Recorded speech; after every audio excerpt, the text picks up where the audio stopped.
Greetings, welcome to our roundtable discussion with friends from Srebrenica Memorial Center. We're pleased to welcome Amra Begić, Deputy Director, and Azir Osmanović, Curator.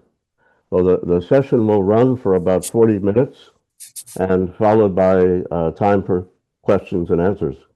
And these roundtables are part of our regular programming aimed at strengthening dialogue and collaboration between the diaspora and partners in Bosnia. I'll introduce both of our guests briefly. Amra Begić is Deputy Director of the Srebrenica Memorial Center, where she has worked in important capacities for about 20 years. She holds degrees in criminal science and law.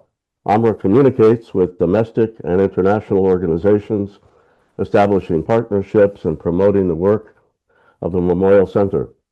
Additionally, she monitors all of the center's ongoing projects and activities, as well as public procurement processes and financial operations. Her responsibilities extend to the organization and oversight of conferences, meetings, and events, including the annual commemoration of the anniversary of the Srebrenica Genocide.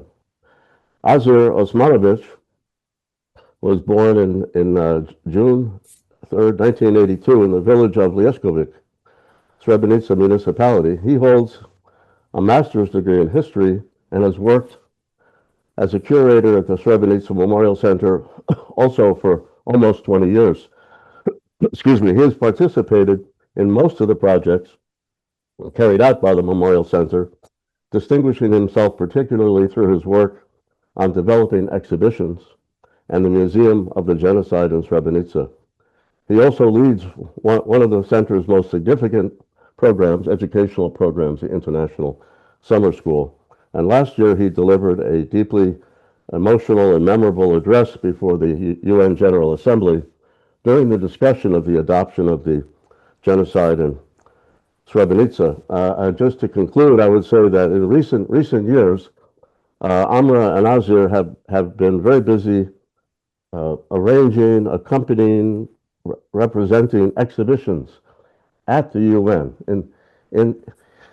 On the premises of the UN, there was a legacy of hope after the Srebrenica genocide, a journey of a new generation, which was very moving, and the Srebrenica exhibition, From Words to Violence, Lives Behind the Fields of Death.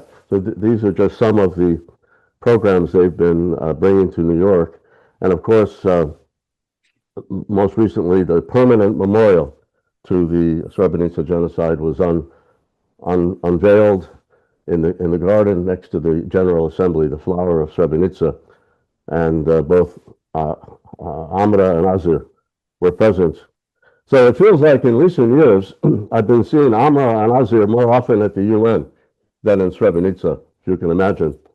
But I've also seen them many times over the years at the Srebrenica Memorial Center, where they and their colleagues have welcomed me and groups of students or colleagues to the exhibitions or to the annual Srebrenica commemoration and collective janaza. So I want to thank them personally for their dedication over the years, and we all thank them for their dedication. So we were hoping to begin by giving them the floor to discuss what strategic focus the Srebrenica Memorial Center has for the coming year, following the approval of the General Assembly resolution and the 30th annual commemoration of the Srebrenica genocide. Would anyone like to discuss that? Amra? I'm still trying to fix my camera issue, but yes, I'm not a person that I like to be the first one to speak. But anyway, we are already working on several different projects, and some of them will be we will have finished for the 31st anniversary. So I have a feeling like we didn't stop since the 30th anniversary. We just had short holidays, and then we came back to the office and we started to work on the. Maybe it is actually the one of the most important projects that we were working on, and in this moment we have a working group that works on the materials, actually tools that we will use as education materials. So we are hoping to be able to have presentations of those materials across of the world. It is very important for us to know that actually professors, and now the focus group is the secondary schools level, that they will be able to prepare themselves for the classes from the materials that we prepared, which means that we put all the most important things as a one education material, and that we prepare the didactic materials, for the example. Because when you Google Srebrenica genocide, you will find so many informations. Most of them are the facts, actually, but we understand that it is not possible to learn everything, to know everything about Srebrenica. So this is how we are going to make easier for the professors to be able to understand Srebrenica better and to be able to teach the kids in the classes. Also, what our focus is in this moment are actually the mothers, actually the women of Srebrenica, the mothers, daughters, sisters of those who were killed in 1995. So this year, in the next few months, we will work on the project that will cover this subject, how important mothers of Srebrenica are and what they did to bring us all here together. So it is going to be a busy year next year, because when you work on the project, then you have some deadlines. And that's why Azir and me, we actually took the opportunity to have a meeting at the United Nations and to discuss there about the Teaching Teachers project. We hope, actually, we have reason to believe that we opened some doors by that meeting, and that soon we will be able to talk about learning about Srebrenica genocide from our materials also at the United States. So we are hoping to have a chance to meet the teachers at St. Louis also. And this is what I wanted to ask you to help us. When it is about United States, we have some connections, but also we need more friends to be able to promote this project everywhere there. Yeah. Okay, Professor, maybe now I can share with you this presentation about new Srebrenica Genocide Museum. This year in July, we officially opened the Srebrenica Genocide Museum, and this museum is located at the Srebrenica Memorial Center in Potocari, actually in former battery factory. It used to be before the war, and during the war, it was the main base of Dutch battalion, Dutch peacekeepers. They were located here. Through the photos, documents, personal belongings, survivor testimonies, and historical artifacts, we try actually to tell the story about genocide in Srebrenica in July 1995. You can see here, we call actually this hall as a hall of hope. This on the right side, you can see this big hall. Actually, it used to be the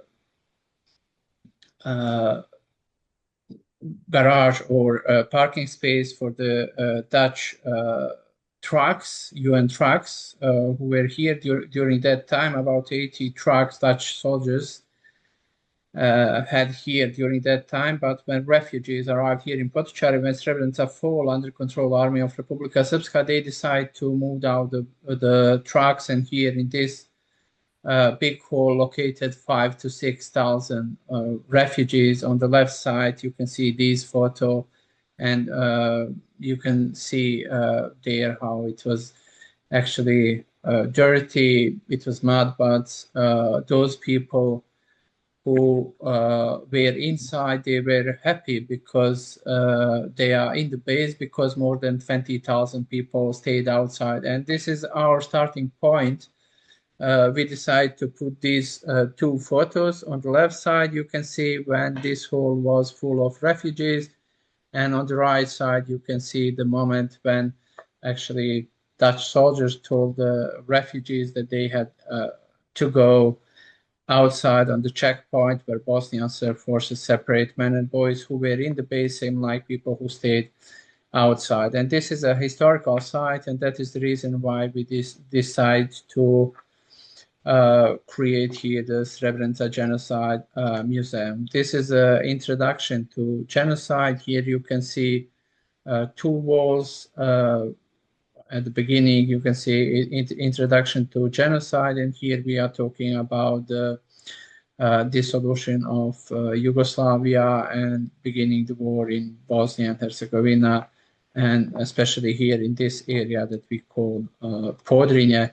On the right side, you can see we have a narrative about the siege of this town from 1992 to 1995. And for example, you can see this photo. This photo was taken during the 1994.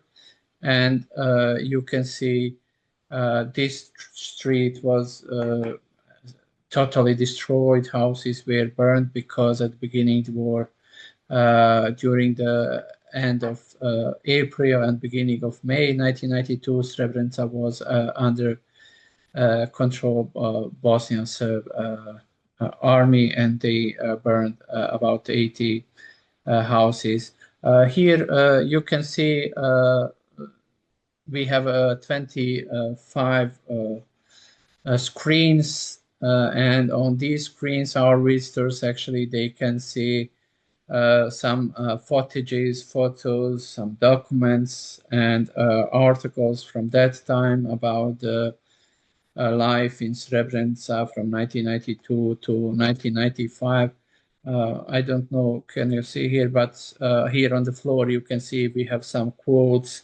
We decided to put here some quotes of the foreign people who managed to enter in the town during the siege of this town. And one of them was British journalist Tony Bertley.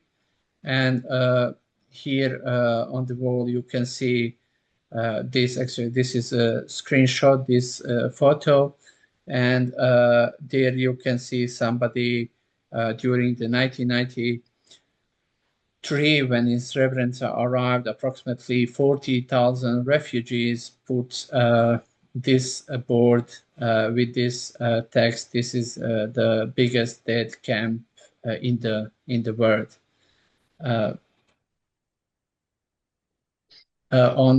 On this slide, you can see all of the victims. Actually, you can see here 704 photos of the victims of genocide in Srebrenica. And here in front, in these 20 showcases, you can see 30 personal stories of the victims of genocide in Srebrenica and their personal belongings. Every personal item actually is one story about their owners, about the victims of genocide in Srebrenica.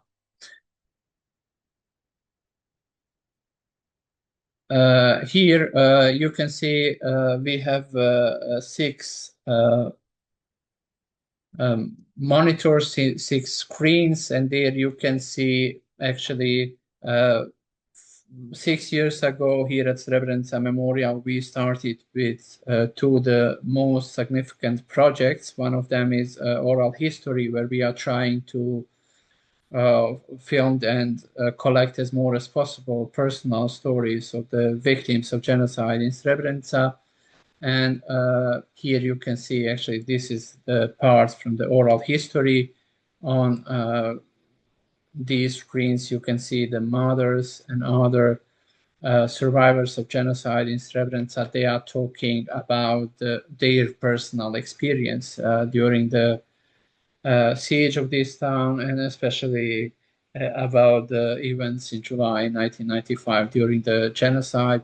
For example, here on first screen, you can see here the mothers. They are talking about their personal experience. On the right side, the people who were kids during that time, they are talking about their personal experience. There in the middle, for example, you can see the Dr. Fatima Klempić, and she was one of the 5 doctors at Srebrenica Hospital. Behind there, on the wall, you can see there we have narrative and photos and map. There we are talking about the 2 groups, the group of refugees who arrived here in Potocari, and men and boys who decide to escape in the forest when Srebrenica fall under control army of Republika Srpska. Here you can see that we have this shoes installation, and we called it as Walk Through Pain. Actually, all these shoes actually are originally from Srebrenica, from that time, from the siege of Srebrenica. And when visitors, when they are walking through the between these shoes, through the shoes installation, they are going straight to the this photo you can see here on this big hall. And actually here you can see the people who spent 8 months in the concentration, in the detainees camps in Serbia, Srebrenica and Mitrovo Polje. And this photo was taken at the beginning of August 1995. Serbian journalist Miloš Cvetković actually he took this photo, and you know, we decided to put this photo here because that is very important, because many people, they don't know that some of the concentration camps actually were on the territory of Serbia, because, you know, some people, as I mentioned, when Srebrenica and Žepa fall under control army of Republika Srpska in July 1995, they decided to cross the river Drina, and there they spent, as I mentioned, more than 8 months. And then Serbian government offered them option to go in the third countries. It means that they can go in America, Australia, New Zealand. And, you know, it's maybe interesting for you that some of those people are living there in America, you know, today. Above here, you can see some documents here in 3 languages, Bosnian, English, and Turkish. You know, this exhibition actually we did in 3 languages because Turkish agency TIKA financially supported us, and then we decided to put it in 3 languages. But here you can see some the most important documents who are related with genocide in Srebrenica, and while visitors walking here, they can read it. Here in this part, you can see actually here we are talking about the everyday life in Srebrenica, but through the items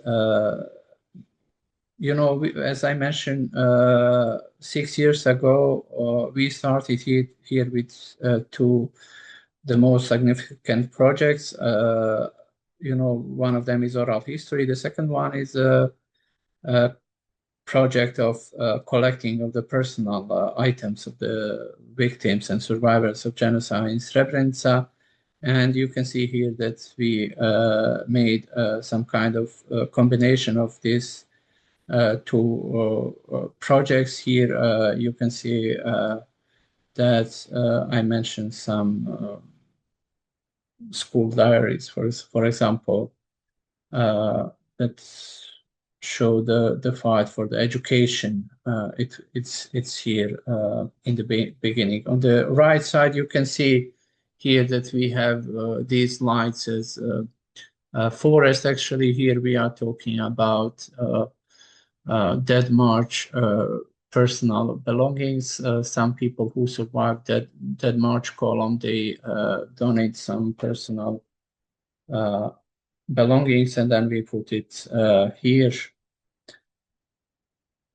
Here you can see on the right side we have a documentary about genocide in Srebrenica. It's half an hour. On the left side you can see we have this part where we are talking about logistic of the genocide in Srebrenica, and here you can see 7 different models of the buses. Actually, here we try to tell the story about the deportation of the refugees from Srebrenica to the Free Territory in Tuzla, and there you can see that we put the logos of the bus companies who were involved in that process. And there, for example, you can see we have Lasta Belgrade or Raketa Užice, the companies from Serbia who were involved in that process, not just companies from Bosnia. And here you can see, here we are talking about the size of the mass executions.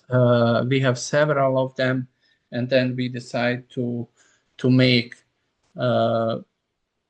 actually a replica or reconstruction one of them, and then we decide to do it with the culture center Pilica in Zvornik, because this facility was the concentration camp during the 1992 for the Bosniaks from Zvornik. They spent there a couple of days, and then they killed all of them in a place called Bijeli Potok. During the genocide in Srebrenica in July 1995, here in this facility, Army of Republika Srpska located 500 Bosniaks, and then they killed all of them here. And that is the reason why we decide to make reconstruction of this mass execution site. Over there you can see, on the left side, you can see here some weapons from the war. That is part of this installation here. Inside we are showing the footage when the Hague Tribunal investigators for the first time visited this place. It was at the beginning of 1996, and there they are showing some personal belongings of the victims. There you can see the holes from the bullets on the walls, and some other evidence of the mass killings here in this object. Here you can see we have this part where we are talking about the primary and secondary mass graves, sites of the memory and justice. Here you can see that we have this installation that people can see and feel actually how it was, during the excavating of the mass graves. There you can see this video where you can actually it's animation where people can see how the soldiers of Army of Republika Srpska relocated the bodies of the victims of genocide in Srebrenica from primary to the several secondary mass graves. In this part, as you can see, we are talking about the process of exhumation, identification, and burial process of the genocide victims in Srebrenica. You can see here the number of the victims of genocide in Srebrenica, 8,372. And here you can see some silhouettes. Most of them actually are gray. Some of them are white. It means that the most of the victims of genocide in Srebrenica are identified and buried here at Srebrenica Memorial, but more than 1,000 people are still missing. Here on left side, you can see, every year on anniversary day, 11th of July, here in Begić, we have new commemoration for new identified victims of genocide in Srebrenica. This photo was taken in 2005 on the 10th of anniversary of genocide in Srebrenica, when we buried here the most victims of genocide in Srebrenica. It was 775 victims.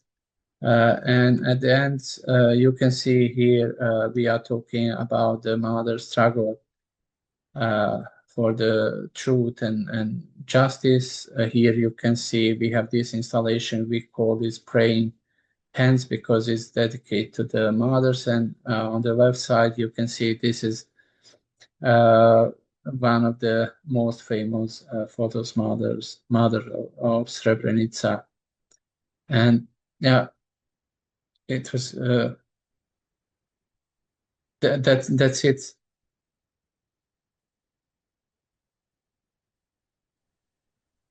Okay, great. Thank you very much for sharing the details about this. This new exhibition is open now? Yes, in September actually we open it to the visitors. Okay. Officially we open it on July 11th, but we fixed some things inside, and then in September we officially open it to the visitors. I guess you can try to stop share. Stop sharing. Okay. Stop. We work so hard to share. I hate to stop sharing, but there we go. And but congratulations to you and Amra on this massive project. That's really amazing. I think the last time I saw you at the Memorial Center, you were actually working on this with the Yes, team Turkish people. from the team from Turkey. Yeah. So it's amazing to see that come to fruition. And I don't know if Amra has a comment before I ask a question. I still don't have a camera. I don't know what is it, my laptop, but however, I will fix that to Oh, that's okay. one day. I mean, I just thought I'm really sorry because I know how I feel when I can't see someone. It's not like, yeah. But anyway, yeah, Azir showed you the most important project that we were working on. I used to say Azir's project actually because he spent most of his time for the last few years working on that project, trying to make the materials to fit in. It is. I don't know if Azir mentioned. I didn't catch that, but it is 4,500 square meters. It's a huge. It is very. There you can find all informations. There you can learn about the genocide. It is dealing just with the facts, but also it is showing what happened before the genocide, which is also very important for the Memorial Center to be the tool for the prevention of the future atrocities. So every time when we are working on some project, we are thinking in a way that someone will be able to use it to prevent some future atrocities and to make this never happen again to nowhere and to anyone. anyway, maybe it would be good if you have like short questions, and if we give you the short answers, because we are running out of the time actually. So if you have some important question that you would really like to ask, please be free to ask us. So. Well, my next question I could ask, and then we could open it up in 5 minutes, open up to questions from everyone, was to ask you, are school children coming to visit the exhibition that you just showed us, and you know, how many are coming to the Memorial Center? Where are they originating from? Or just interested in the extent that this is getting exposed to the public? Okay, I will try to answer in a in very short way. Yes, we have school students, we have university students, we have people, just ordinary groups, we have people from all over the world. But most of the students that we had to visit Memorial Center were students from the secondary schools from the Federation of Bosnia and Herzegovina. Unfortunately, we can't say that we have visitors from Republika Srpska schools, just those schools where we have almost 100% of the Bosniaks, actually returnees, to come to visit Memorial Center. But unfortunately, one of the examples is that our kids from Srebrenica, from the central school of Srebrenica, from the town of Srebrenica, they never had a chance to come to visit Memorial Center in general, you know. But of course, all the installations, all the exhibitions, they are available for the visitors. Even now that we are thinking about younger visitors, we don't have any exhibition that will tell the story made for those who are like, for example, primary school. You know, we have visitors, the kids who are just 11 or 12 years old, and we know that we have to work on the exhibition. We have to find a way how to show them what happened in Srebrenica in a proper way for that age. So this is also something that we are discussing in the last weeks. We will have support. Probably we are hoping to have support. Probably I'm thinking in a way of the financial support, because this is going to be a very important segment at the Memorial Center. But to go back, yes, we have like 150,000 visitors. Most of them are students, secondary schools or universities, but we don't have visitors from Republika Srpska in organized school visits, or we don't have students from the universities from the Serbia. We just have some Serbian students who are coming as a part of the group, like human rights group, like Azir Mladi, youth organization from Serbia, you know. So this is a very small number of the students to come from Serbia and Republika Srpska. So we can say, no, we don't have. Because of the genocide denial. That's the key key thing. You know, one day when we don't hear genocide denial anymore, then the students will be maybe able to learn about Srebrenica genocide at the schools, and then they will think to come to visit Memorial Center. So until we have genocide denial issue, we will stay where we are. Yeah. Okay. Maybe I'd Thanks. like to say something else. Yeah, Azir, do you want to add something? For example, in last year, for example, we had a visit of students from 131 primary schools and 70 secondary schools, but as Amra mentioned, mostly from Federation of Bosnia and Herzegovina, and about 60 student groups from abroad. You know, some university professors, you know, they are coming here with their students almost 20 years and visit this place. So but I think it's important, whoever is visiting, you know, the fact that people are visiting the center and learning more details about the Srebrenica genocide is important, because I think the visiting the Srebrenica Memorial Center can be transformative, and you know, those of us who, especially are educators or human rights activists, have hope that education will transform people. And I was just going to mention one thing because we're now at 11:45, and we wanted to open up to questions from anyone who's joining us today. But what I neglected to do in the beginning, because I think everybody, I'm thinking everybody knows that I forgot to introduce our group, formally, which is the Working Group for Bosnia and Herzegovina. And so we are a group of advocates or human rights activists with a vision for peace and justice, and our four main areas of advocacy or projects involve constitutional reform, combating genocide denial, facilitating access to membership in the EU and NATO for Bosnia. But this, we're really working for the right to memorialization and combating denial. And so, one question we have is how could we be of help to the Srebrenica Memorial Center? How could we collaborate? I think Amra mentioned, reaching out to connecting you to schools in the United States. Did I understand that correctly? Yes, and thank you for coming back to this question. It would be helpful. Actually, Azir is part of the working group that works on the materials. So what we can ask you, if you are willing to do it, when we finish those materials, we can share it with you.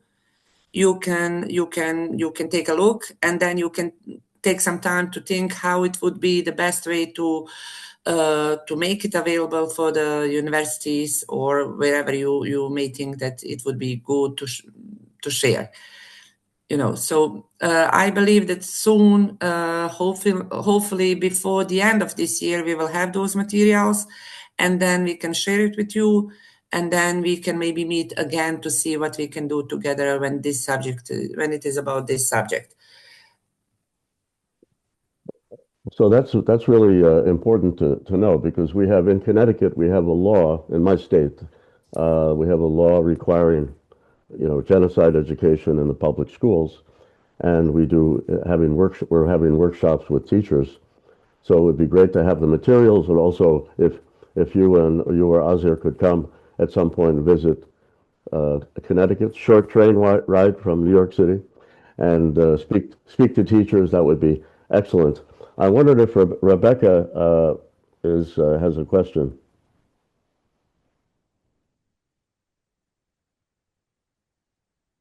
I don't have a question per se, but we have a relationship with area high schools here in St. Louis with large Bosnian populations, and we teach courses with those two different high schools with populations there, and those students are half of them are Bosnian descendants of refugees, and the other half are American students who just take the courses because they're interested and because they're curious about their friends, and the teachers are great. But we would absolutely be interested in those materials and having those conversations. Okay, thank you for that. Great. Other questions from the group today? Yeah, I have. Jordan? Yeah, just sort of a comment. I'm thinking in terms of educational materials. I don't know if you all are familiar with the book Maus, M-A-U-S, by Art Spiegelman, right? And he wrote about his and his parents' experience in concentration camp, but it's a graphic novel for kids. Of course, it's been banned in some of the states in the US because we know the direction we're going. But is there any thought about doing some sort of children's book, graphic novel, something that might be distributed? And I'm sure in the RS they're not going to distribute that, but just a way for younger kids, 5th, 6th, 7th, middle school kids, to be educated about something that, again, most of the world still doesn't know about. Just wondering your comment.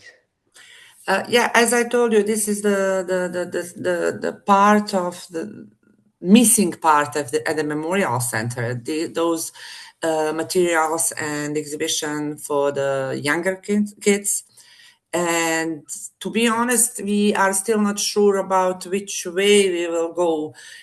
We have to discuss with the people, to talk to with the people that they have much more experience than us. We have to think about the concept, and we don't know. Actually, we have to research, and we have dilemma how to talk about underage victims of the memorial center and how to tell that story to the kids. We still have to make decisions how to work on this subject, and probably out of everything we will have some materials that will be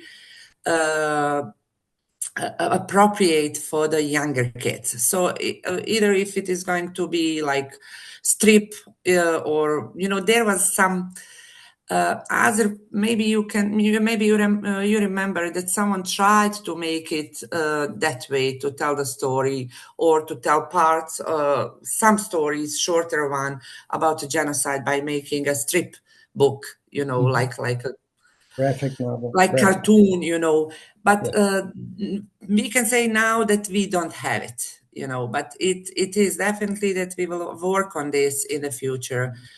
It's for sure. Maybe 1 month ago, we were in the Netherlands, and some people from University of Amsterdam organized the workshop there for the teachers from the Netherlands who are coming here with their students to visit Srebrenica Memorial. And actually 2 days we spent in Anna Frank house. And there we talked with them about ways how to tell the story about genocide in Srebrenica to the kids. And then,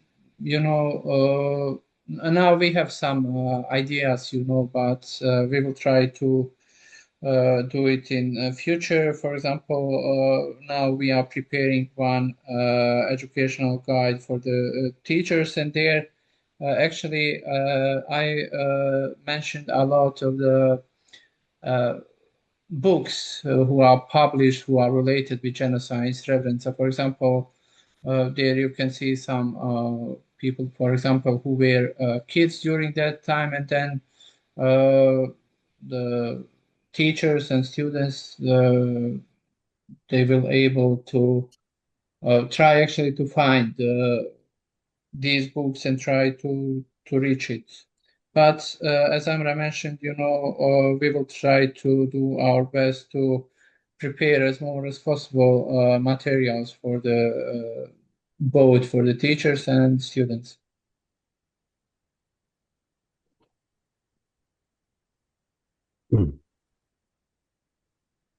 Let's see, another question from the group.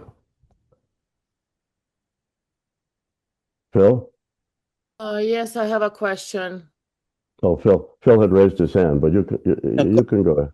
Go first. You can go ahead. Go ahead, Phil. You want me to go? Okay. You mentioned that you did some exhibits at the UN. Have you thought about doing some exhibits around the country? I know between myself and the New England Friends, we could probably line up a university or two in the Boston area or in Massachusetts. If you did a Srebrenica exhibit, and you could probably do one in a lot of major cities at the various universities. I know St. Louis would probably help out, and I know all of us here have ties. I know David has his ties all over Connecticut, and we could have a number of Srebrenica exhibitions so the children, but the adults could learn about it. Yeah, Professor David mentioned it. For example, last year we prepared one exhibition. This year we had two exhibits in UN. But last year we were talking about it to show that exhibition somewhere in America, not just in places where Bosnian people live, but in other places. For example, last year we were supported by Islamic community in America, and that exhibition actually is there in Washington, and we can see with them to do it.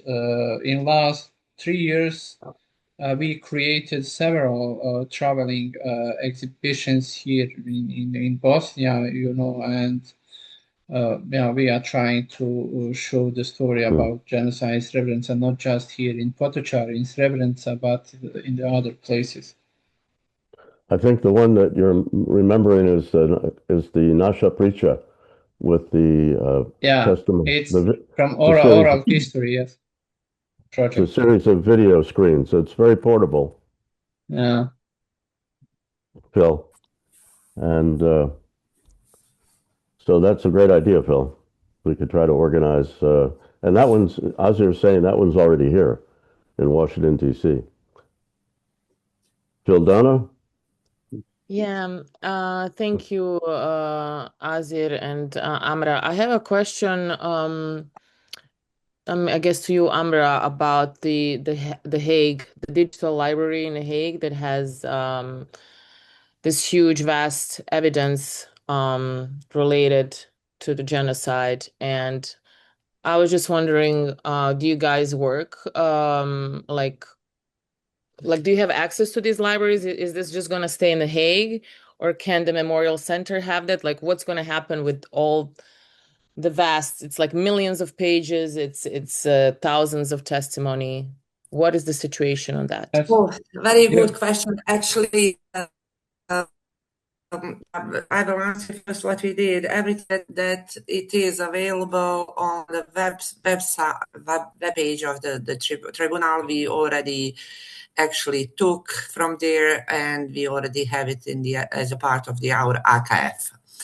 The second, we are now actually we are talking with the Hague Tribunal how to take the rest of the materials that are connected with the Srebrenica Genocide Memorial. I believe, Azir, that we still have a group, actually the team of the Memorial Center, that there it is, that are in contact with the tribunal, and we are giving our best to have as much as possible. From the other side, Mothers of Srebrenica, they have an idea to keep the building and to keep the archive there as a museum, as a place where to remind on everything that happened in foreign Yugoslavia, So I believe that they will work also on it, So all together, we have to believe that we will save most of it on the end.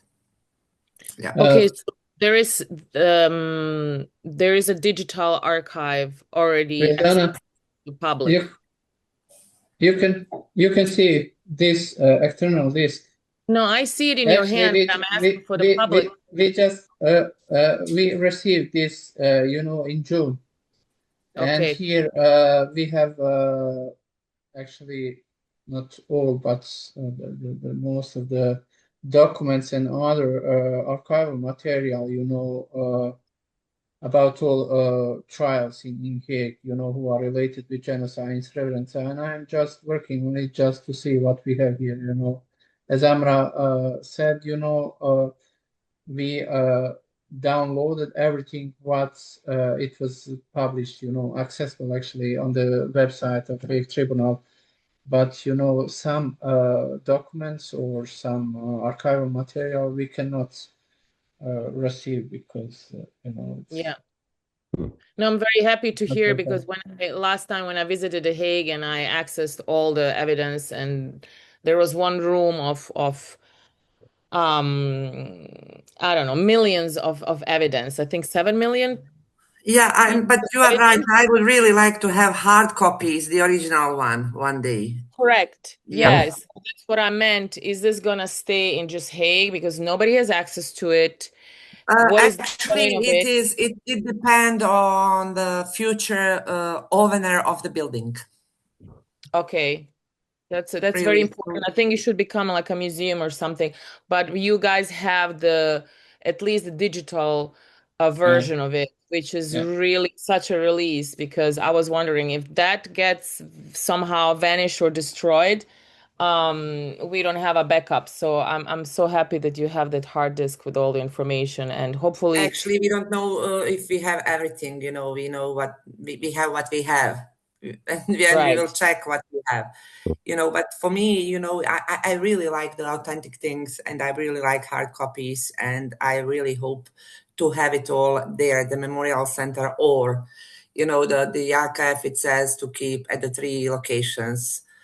So sometimes for us, if for these important things would be important also to have the special place to keep it, to be able to protect it, so we will see how we will deal with this, but it's important that we have cooperation with Hague when it is about Srebrenica process, and we believe that in the end we will have all the materials. Yeah.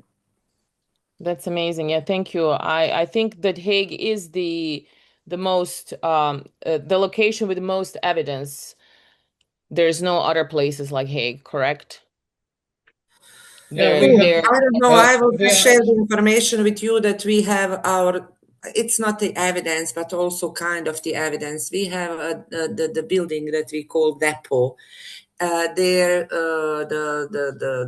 all the personal belongings that were found in the mass graves, but they were not attached to the remains, are now, but also more than 9,000 parts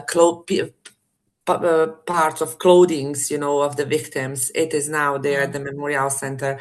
And also we are hoping to be able to take the biological materials that were used for the DNA analysis, for the identification, but also those who from where it is not possible to take out the DNA code for the identification process. So the Memorial Center also is becoming the place where we have a lot of evidence, even that we are not talking about legal evidence, the evidence used at the trials, but it's really, it's.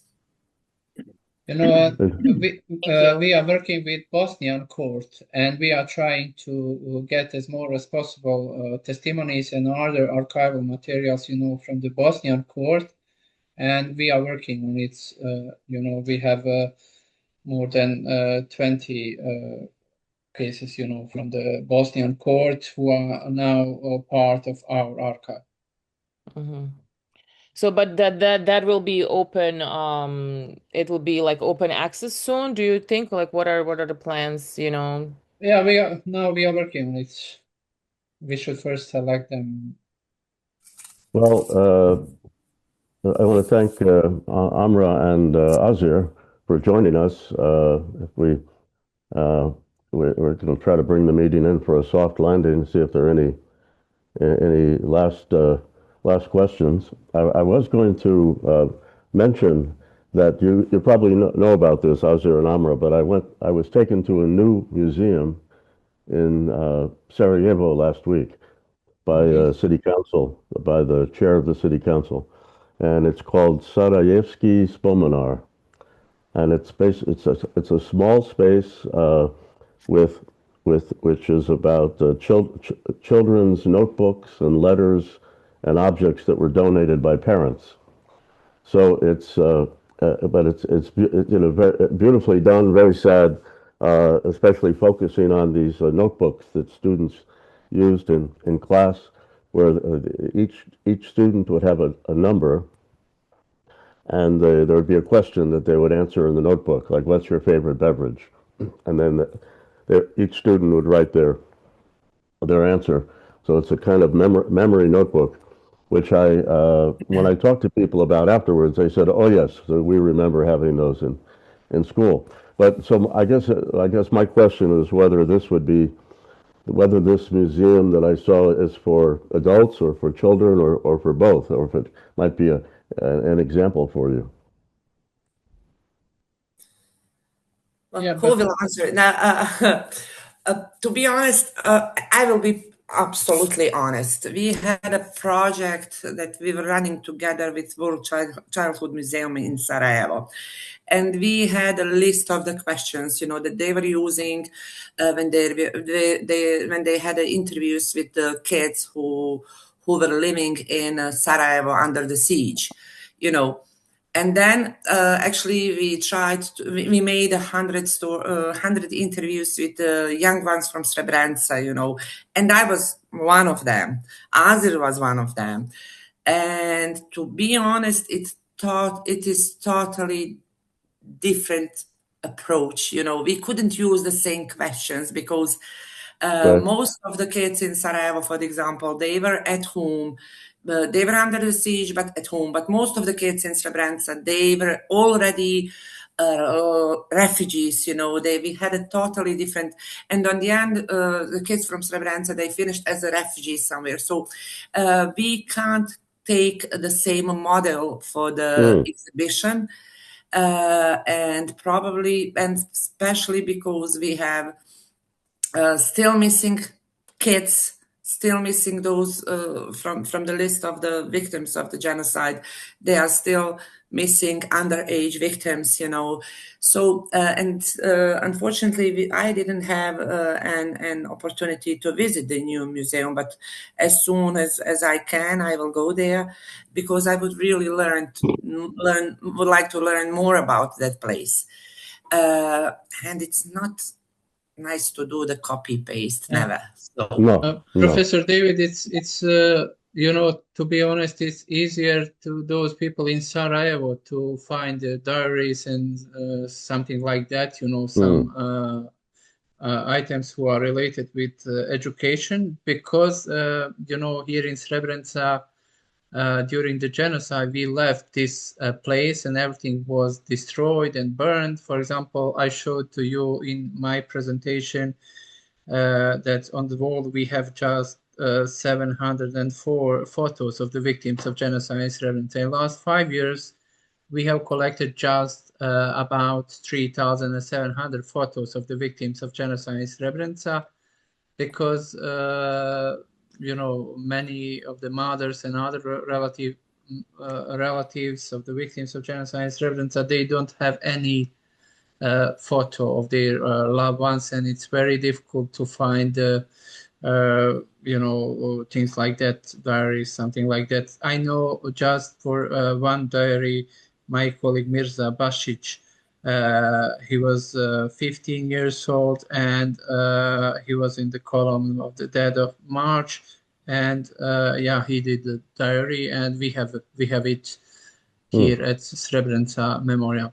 Vildana, one information just for you. For example, now I'm looking at this hard disk. We have from the Hague Tribunal 120,000 files and 970 folders from the Hague Tribunal that we received, here. And it's a lot of the documents, and footages and everything. Okay, thank you. Anyway, I unfortunately I have to run.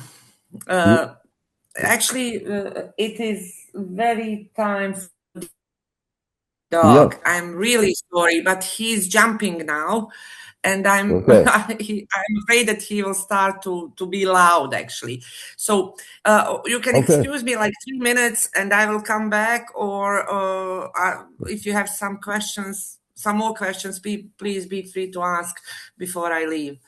So I think we were just coming to an end of the meeting. So thanks again very much for joining us today. yeah, it was great pleasure for us, and unfortunately, we didn't have a time to to discuss all the questions that you prepared for us, Professor.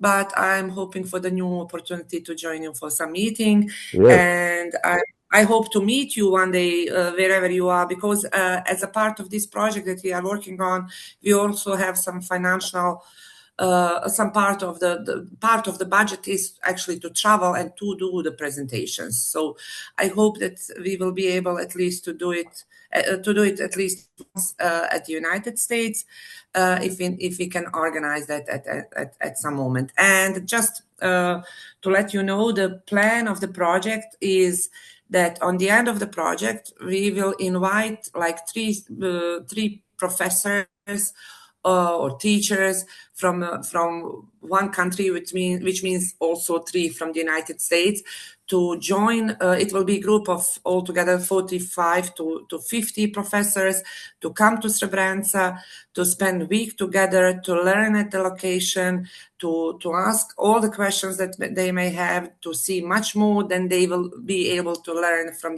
those education materials.